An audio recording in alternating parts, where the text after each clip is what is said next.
దేశంలోని మహిళల ఆరోగ్య సంరక్షణలో కేంద్ర ప్రభుత్వం చారిత్రాత్మక ముందడుగు వేసింది. హ్యూమన్ పాపిల్లోమా వైరస్ వ్యాక్సినేషన్ కార్యక్రమాన్ని ప్రధాని మోదీ ప్రారంభించనున్నారు. దీనికి రాజస్థాన్లోని అజ్మీర్ వేదిక కానుంది. ప్రాణాంతకమైన గర్భాశయ ముఖద్వార క్యాన్సర్ నివారణ కోసం ఇది ఉద్దేశించబడింది. దేశంలోని ఆడబిడ్డల భవిష్యత్తును సురక్షితం చేసే లక్ష్యంతో ఈ కార్యక్రమాన్ని చేపట్టింది కేంద్రం. ప్రతి సంవత్సరం 14 ఏళ్ల వయసు గల సుమారు 1,15,00,000 మంది బాలికలు టీకాలు వేయాలని కేంద్రం లక్ష్యంగా చేసుకుంది. దేశవ్యాప్తంగా ఏకకాలంలో ఈ డ్రైవ్ ప్రారంభం కానుంది. ప్రైవేట్ మార్కెట్లో ₹1,000 ఖరీదు చేసే ఈ టీకాను ప్రభుత్వం పూర్తి ఉచితంగా అందిస్తోంది.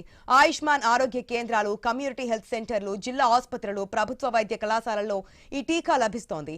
నిర్దేశిత కేంద్రాల్లో రోజు టీకాలు వేయించుకోవచ్చు. అయితే తల్లిదండ్రులు లేదా సంరక్షకుల నుంచి ఇన్ఫార్మ్ కంటెంట్స్ తీసుకున్న తర్వాతే టీకా వేస్తారు.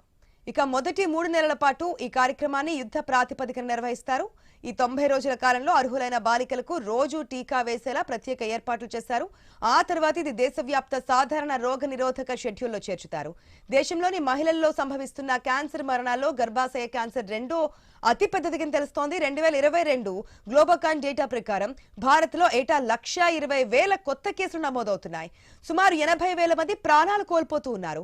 గర్భాశయ క్యాన్సర్ను టీకా ముందస్తు స్క్రీనింగ్ ద్వారా 100% నివారించవచ్చని మెజారిటీ ప్రజలకు తెలియకపోవడమే ఈ మరణాలకు ప్రధాన కారణంగా తెలుస్తోంది. ఈ అంతరాన్ని పూడ్చేందుకే ప్రభుత్వం ఈ జాతీయ స్థాయి సమాచారాన్ని ప్రచారాన్ని చేపట్టింది. ఈ మరణాలను అడ్డుకోవడానికి వ్యాక్సినేషన్, ముందస్తు పరీక్షలే ఏకైక మార్గమని వైద్య నిపుణులు చెబుతున్నారు. ప్రపంచవ్యాప్తంగా ఇప్పటికే 50 కోట్ల డోసుల HPV వ్యాక్సిన్ విజయవంతంగా పంపిణీ చేశారు.